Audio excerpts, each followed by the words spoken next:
ఈరోజు టాపిక్ వచ్చేసి ఆడపిల్లల తల్లిదండ్రుల గురించి మాట్లాడుకుందాం. కొడుకులు లేరు, మాకు మొత్తం అందరూ ఆడపిల్లలే ఉన్న వాళ్ళు కూడా కొంతమంది ఉంటారు. అయితే ఇద్దరు కానీ ముగ్గురు కానీ నలుగురు కానీ మొత్తం ఆడపిల్లలు ఉన్న తల్లిదండ్రులు ఉంటారు. పిల్లలు ఉన్నంత వరకు కూడా వాళ్ళ లైఫ్ చాలా హ్యాపీగా ఉంటుంది. ఎప్పుడైతే ఒక్కొక్కరికి పిల్లలకి పెళ్ళిళ్ళు చేసి అత్తారిళ్ళకి పంపించేసామో వీళ్ళు తల్లిదండ్రులు ఒంటరి వాళ్ళు అయిపోతూ ఉంటారు. ఇల్లంతా బోసిపోయింది, మన దగ్గర పిల్లలు ఎవరూ లేరే అని బాధపడుతూ ఉంటారు. ఈరోజు ఒక కుటుంబంలో ముగ్గురు అక్క చెల్లెలు ఉన్నారు. అయితే అందరిలాగానే ఆ పిల్లలు కూడా ఇద్దరు అమ్మాయిలకి పెళ్ళిళ్ళు చేసేసారు. అయితే మూడో అమ్మాయి లాస్ట్ అమ్మాయి ఏదో జాబ్ చేసుకుంటూ ఉంది. రెండో అమ్మాయి డెలివరీ కోసమని పుట్టింటికి వచ్చి ఇక్కడ ఎక్కువ రోజులు ఉంటే ఇంకా డెలివరీ అనగానే ఎక్కువ రోజులు ఉండాలి కదా. ఉన్నప్పుడు ఆ అమ్మాయి భర్త కూడా వచ్చేవాడంటే ఈ అమ్మాయిని చూడడానికని. వచ్చినప్పుడల్లాను మీ ఆయన్ని వెళ్ళిపోమను నువ్వే ఉండు అని అనడం మొదలుపెట్టారంట. సరే అని చెప్పేసి ఇంకా భర్తకి ఏమని చెప్తుంది, వెళ్ళిపోమని చెప్పలేదు కదా. ఎలా అయినా సరే ఏవో అలా నచ్చపెడుతుంటే అలాగ కామ్గా ఉరికినదంట. తర్వాత డెలివరీ అయిన తర్వాత కూడా 5 నెలలు ఉందామని అనుకున్న అమ్మాయిని 3వ నెలలో నేను ఉండొద్దు, 3 నెలలకే వెళ్ళిపో అని చెప్పేసి ఆ అమ్మాయిని పంపించేశారంట. ఆ అమ్మాయి అడిగిందంట, నేను 5 నెలల వరకు ఉంటానమ్మా, నేను చేసుకోలేను అక్కడ, ఈ చిన్నపిల్లాడితో నాకు చేత కాదని అన్నా కూడా లేదని బలవంతంగా 3 నెలలకే పంపించేశారంట వాళ్ళ అత్తగారింటికి. అయిన తర్వాత అప్పుడప్పుడు అక్క చెల్లెలు అందరూ కలుసుకోవాలి కదా, నాన్న దగ్గరికి అమ్మ దగ్గరికి రావాలని ఉంటుంది కదా చూడాలని. అప్పుడప్పుడు అమ్మాయి వచ్చి వెళ్తూ ఉండేదంట. అలా వచ్చినప్పుడు కూడా ఎప్పుడైనా సరే నువ్వే రా, మీ ఆయన రావద్దని చెప్పు, మీ ఆయన తీసుకురాకు, నువ్వు ఒక్కదానివే రా అని ఆ అమ్మాయికి చెప్తూ ఉండేవారంట. ఇదేంటి నా భర్తను రావద్దని అంటారు, ఎప్పుడు నన్ను ఒక్కదాన్నే రమ్మని అంటూ ఉంటారని మనసులో బాధపడేదంట. కానీ ఇంకా అమ్మాయి వచ్చినప్పుడల్లా ఇంకా వచ్చి ఒక 2 రోజులుండి తొందరగా వెళ్ళిపోయేదంట.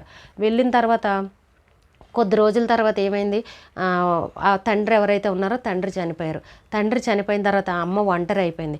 అమ్మతో పాటు ఒక చెల్లె ఉంది. సరే ఇంకా కష్టం అన్నాక ప్రతి ఒక్కరికి ఇలాంటివి వస్తూనే ఉంటాయి కదా, తప్పదు భరించాలే అని అనుకుని కొన్ని రోజులు బాధపడిన తర్వాత ఈ చివరి అమ్మాయిని ఈ తల్లి ఇద్దరు, ఆ చివరి అమ్మాయి ఉద్యోగం చేసుకుంటూ తల్లి కూతుళ్ళు ఇద్దరు ఉంటున్నారు. ఇద్దరు పిల్లలు కూడా ఇంకా వాళ్ళ సంసారాలు వాళ్ళు చేసుకుంటూ ఉన్నారు. అయితే ఎప్పుడు వచ్చినా కూడా అల్లుడిని మాత్రం రావద్దు, నువ్వే రానా అని మాట్లాడడం ఈ అమ్మాయికి చాలా బాధ అనిపించేదంట. ఎందుకు ఎప్పుడు మా ఆయన రావద్దని అంటారు, పోనీ గొడవలు చూస్తే ఇంట్లో పెద్దగా గొడవలు ఏమీ లేవు, మా ఆయన చూస్తే ఎప్పుడు ఎవరిని ఏం అనేవారు కాదని ఆ అమ్మాయి బాధ అలా ఉండేది.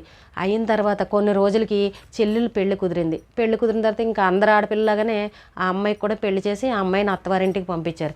పంపించిన తర్వాత ఈ ఈ ఈ తల్లి ఎవరైతే ఉన్నారో ఆవిడ ఇంకా మొత్తానికి ఒంటరి ఆవిడ అయిపోయింది. ఇన్ని రోజులు లాస్ట్ కూతురు ఉండేది, ఉన్నప్పుడు ఏమీ అంత ఇబ్బంది అని అనిపించేది కాదు. ఎప్పుడైతే ఈ అమ్మాయి కూడా పెళ్ళి అయిపోయేసరికి ఈ తల్లికి కొంచెం ఇంకా ఒంటరిగా అయిపోయి ఇంట్లో ఎవరూ లేరు. ఇల్లు చూస్తే పెద్ద ఇల్లు, అటు భర్త లేరు, ఇటు పిల్లలు చూస్తే పిల్లలు ఎవరి దారిని వాళ్ళు వెళ్ళిపోయారు. ఇంకా నేను ఒంటరిగా ఒక్కదాన్ని ఉండాలని అని ఒక బెంగ అలా పెట్టేసుకుని కొంచెం వయసు మళ్ళడం, అలాగే అనారోగ్య సమస్యలు రావడం, ఇలాంటివి ఏవో ఒకటి ఆ తల్లికి వచ్చిన తర్వాత ఇంక ఇంట్లో ఒక్క ఆవిడ ఉండలేక అడిగిందంట, ఇంకా నేను ఒక్కదాన్నే ఉంటున్నాను కదా, ఇంత ఇంట్లోనూ నేను ఉండలేకపోతున్నాను కదా, మీ ఆయన నువ్వు కలిసి మొత్తం మీరే కుటుంబం ఫ్యామిలీ అంతా ఇంక ఇక్కడే ఉండండి, మనం అందరం కలిసి ఉందామని చెప్పేసి మాట్లాడిందంట. ఇదేంటిది ఇది, ఎప్పుడు మా ఆయనతో నేను కలిసి వచ్చినా కూడా నువ్వు మీ ఆయన తీసుకురాకు, నువ్వేరా అని తిట్టేవారు. ఇప్పుడు చూస్తేనేమో మొత్తం ఫ్యామిలీ అంతా వచ్చి ఇక్కడే ఉండండి, నేను ఒంటరిగా ఉన్నానని చెప్పేసి మా అమ్మ ఏంటి ఇప్పుడు ఇలాగ అంటుంది అని చెప్పేసి ఈ మిగిలిన అక్క చెల్లెళ్ళు వీళ్ళు అందరూ మాట్లాడుకున్నారంట. ఏంటి అమ్మాయి ఇలా ఉండలేకపోతున్నాను అంటుంది, మరి ఏంటి పరిస్థితి అంటే ఆ అక్కలు కూడా సరే అమ్మ ఒక్కతే ఉంది కదా, వచ్చి ఇక్కడే ఉండండి మీరు అని చెప్పేసి వాళ్ళు కూడా బాగానే మాట్లాడారంట. అయిన తర్వాత అమ్మాయి మనసులో ఒక బాధ అనిపించిందంట. ఎప్పుడు వచ్చినా కనీసం ఇంటి అల్లుడు అని కూడా మర్యాద లేకుండా మీ ఆయన తీసుకురాకు నువ్వేరా అని అన్నీ నచ్చపెట్టేవారు. నేను 5 నెలలు ఉంటాను, డెలివరీ అయ్యాను, చేసుకోలేనని చెప్పినా కూడా 3 నెలలకే నన్ను తిరిగి అత్తారింటికి పంపించేశారు. కానీ ఇప్పుడు మాత్రం ఒంటరిగా ఉండేసరికేమో వచ్చి అందరూ కలిసి ఇక్కడే ఉండండి అని మాట్లాడుతున్నారు. నాన్న ఉన్నప్పుడు అలా మాట్లాడి ఇప్పుడేమో నాన్న లేకపోయేసరికి ఈ రకంగా మాట్లాడతారా అని చెప్పేసి ఈ అమ్మాయి మనసులో ఎందుకో బాధ అనిపించి సరే ఓ పక్క తల్లి బాధను కూడా అర్థం చేసుకుంది ఆ అమ్మాయి. నిజమే కదా, ఇప్పుడు అమ్మకి ఆరోగ్యం కూడా బాగోలేదు, దూరంగా ఎక్కడో ఉంటే ఎలాగ అమ్మని చూసేవాళ్ళు ఎవరు ఉంటారు, సరే ఇక్కడ ఉందామా అని మనసులో అనిపించింది. ఇటు అమ్మ మీద ప్రేమ ఉంది, అలాగే భర్త మీద కూడా ప్రేమ ఉంది ఆ అమ్మాయికి. అయితే పోనీ ఈ అల్లుడు ఏమన్నా మంచివాడు కాదా అలా అన్నారా అని అనడానికి అల్లుడిలో ఏమీ లోపం లేదు, అల్లుడు కూడా మంచివాడే, ఎవరితోనూ గొడవలు పడే మనిషి కానీ ఎవరినైనా ఏమన్నా అనడం కానీ ఇలాంటివి ఏమీ లేవు. గుణవంతుడు మంచివాడే. అయినా కూడా వీళ్ళు అప్పట్లో తండ్రి ఉన్నప్పుడు అలా మాట్లాడేవారంటే, ఈ తల్లి మాట్లాడేదంట అలాగా, మీ ఆయన తీసుకురాకు ఇంటికి, మీ ఆయన తీసుకురా, నువ్వేరా అని. ఆ తర్వాత ఎప్పుడైతే తండ్రి చనిపోయారో ఇప్పుడు మొత్తం కుటుంబం వచ్చి ఇక్కడే ఉండమంటుంటే వాళ్ళ భర్తకి చెప్పింది, ఇంకా అమ్మ ఇక్కడే ఉండమంటుంది కదా, మరి ఏం చేద్దాం, ఇక్కడే ఉందామని అంటే భర్త చెప్పాడంట, వద్దు ఎంత అత్తగారి ఇల్లు అయినా ఏదైనా కూడా అత్తగారి ఇల్లే, మనం ఇక్కడ ఉండడం వల్ల రేపొద్దున ఏవో ఒకటి మాటలు వస్తాయి, గొడవలు వస్తాయి, వద్దు మన ఇంటికి మనం వెళ్ళిపోదాము అని చెప్పేసి భర్త చెప్పాడంట. మరి అతను చెప్పింది కూడా కరెక్టే కదండి. ఈవేళ ఈవిడ అవసరం ఉందని చెప్పేసి ఇంట్లో ఎవరూ లేరని ఈవేళ వచ్చి అల్లుని కూడా కూతుర్ని వచ్చి మా ఇంట్లో ఉండని అడుగుతుంది. మరి అంతకుముందు తండ్రి ఉన్నప్పుడు మామగారు అందరూ ఉన్నప్పుడేమో అల్లుని నువ్వు తీసుకురాకు, నువ్వు ఎన్ని రోజులైనా నువ్వే వచ్చి ఉండు, నువ్వే మాతో సరదాగా ఉండని కూతురుని ఒక్కళ్ళని పిలిచి అల్లుని రావద్దు అని అప్పుడు మాట్లాడేవారు. అంటే వీళ్ళ అవసరాలకి మనుషులు కావాలి, అవసరం ఉన్నప్పుడు మాత్రం అక్కర్లేదు వీళ్ళకి మనుషులు. అప్పుడు అల్లుడి విలువ అవసరం లేదు, ఇప్పుడు అల్లుడు కావాల్సి వచ్చాడు. ఆ రకంగా బిహేవ్ చేస్తున్నారనమాట కొంతమంది అత్తగారులు. ఒంటరి జీవితం అయ్యేసరికి కూతురు అల్లుడి విలువ తెలిసినట్టు మాట్లాడుతున్నారు. అయితే ఈ అమ్మాయి భర్త అంటున్నాడంట, వద్దు ఎప్పటికైనా అత్తగారిల్లే, మనం ఇక్కడ ఉండొద్దు, మన ఇంట్లో మనం ఉందాం, కావాలంటే నువ్వు ఎప్పుడైనా వచ్చి చూసి వెళ్దాము అని చెప్తుంటే ఈ పట్టు పడుతుందంట ఆ తల్లి, నువ్వు మా ఇంట్లో ఉండాల్సింది, ఇక్కడే ఉండండి, నన్ను ఎవరు చూస్తారు, ఎవరి దారిన వాళ్ళు వెళ్ళిపోతున్నారు, నేను ఒంటరిగా ఉండలేకపోతున్నానని ఈవిడ మాట్లాడుతుందంట. ఏది ఏమైనా కానీ అండి, అల్లుడు కరెక్టే, అల్లుడు చెప్పింది కూడా ఒక నిజంగా కరెక్టే, ఎక్కువ రోజులు ఉండకూడదు. కానీ మనకు ఏదో ఒక రోజు ఒంటరి జీవితం అనేది భరించాలి మనం లైఫ్లో, ఎవరైనా సరే. నేను ఇప్పటికి చాలాసార్లు చెప్పాను, ఎప్పుడు ఎవరు కూడా మనతోటి జీవితకాలం ఉండరు, మధ్యలో ఒక్కొక్కరు వెళ్ళిపోతూ ఉంటారు. అది ఎవరు ముందు వెనక ఎప్పుడు ఏంటి అనేది మనకి ఏది అర్థం కాదు. పిల్లలైనా సరే పెళ్ళిళ్ళు అయిపోయి అంటే వాళ్ళ దారిన వాళ్ళకి ఉద్యోగాల నిమిత్తమో లేకపోతే ఇంకా వేరే ఏదైనా సరే వాళ్ళు కూడా మనల్ని వదిలి వెళ్ళిపోతారు. ఇప్పుడు ఆవిడ పరిస్థితి ఏంటి, ఒంటరిగా ఉండేసరికి కూతుర్ని అల్లుడిని రమ్మంటుంది. ఒకప్పుడేమో నువ్వే రా నీ మొగుడొద్దని కూతురుతో చెప్పింది. ఎంత బాధ అనిపిస్తుందండి. ఇప్పుడు అమ్మాయి బాధపడుతుంది. ఒకప్పుడు నా భర్తని ఏనాడు పిలిచి మర్యాదగా చూడరు, రావద్దనే చెప్పేవాళ్ళు, ఇప్పుడేమో మొత్తానికి వచ్చి ఉండమంటున్నారు, ఇక్కడ ఉండడం వల్ల గొడవలు అవుతాయా, ఏంటి పరిస్థితి అని ఈ అమ్మాయి ఆలోచిస్తుంది. అటు అలాగే భర్త వద్దు ఇక్కడ ఉండొద్దు, మన సంసారం మనకి మనం వెళ్ళిపోదామని భర్త మాట్లాడు. ఒకవేళ వీళ్ళు కనుక ఇక్కడికి వచ్చి అత్తగారు పిలిచింది కదా అని కలిసి ఉన్నారనుకోండి, కొన్ని రోజుల తర్వాత ఎన్ని గొడవలు వస్తాయండి. ఈ అమ్మాయికి పిల్లలు ఉన్నారు, ఇప్పుడు ఆవిడ ఏదో అందరూ కలిసి ఉంటే పిల్లలకి ఖచ్చితంగా పనులు ఉంటాయి, చేయాల్సిన పరిస్థితి, వంట విషయంలో కావచ్చు, పిల్లల చాకరీ కావచ్చు, ఏదో ఒకటి కావచ్చు.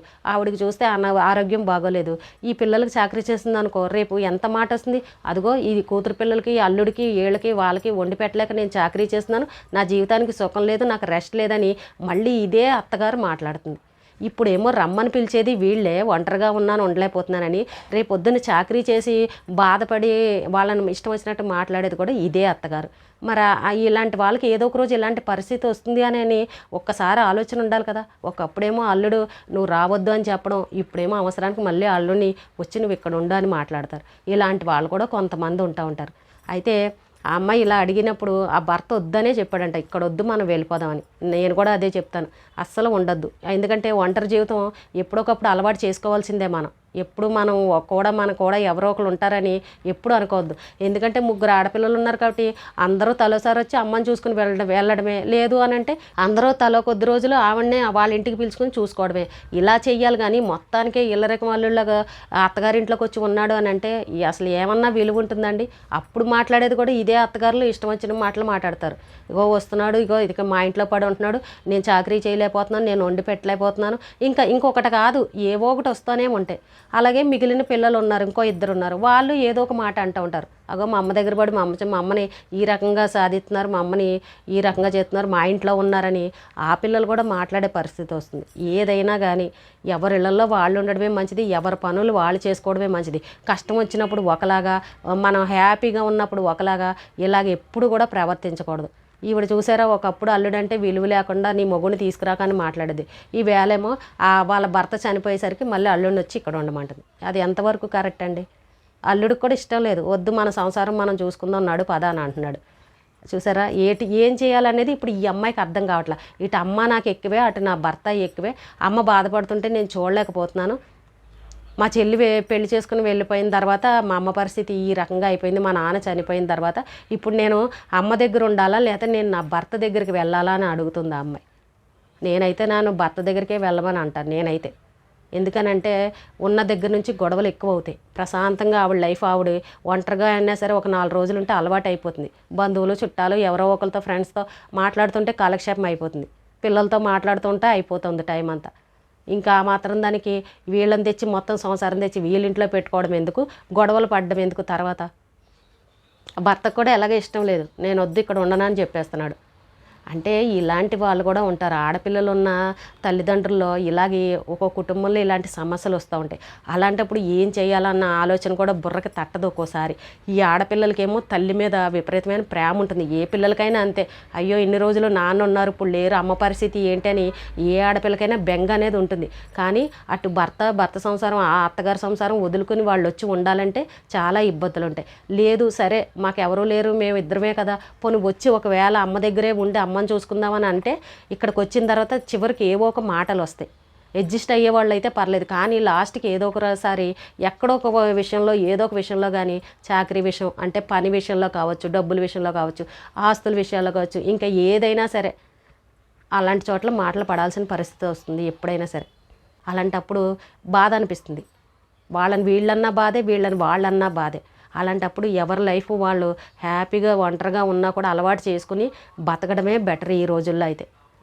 ఆ అమ్మాయికి ఇప్పుడు ఇటు అమ్మాయి ఎక్కువే భర్త ఎక్కువే అంటుంది, కానీ ఎటు వెళ్ళాలి అని ఆలోచిస్తే మాత్రం భర్త సైడే వెళ్ళాలని చెప్తాను నేనైతే.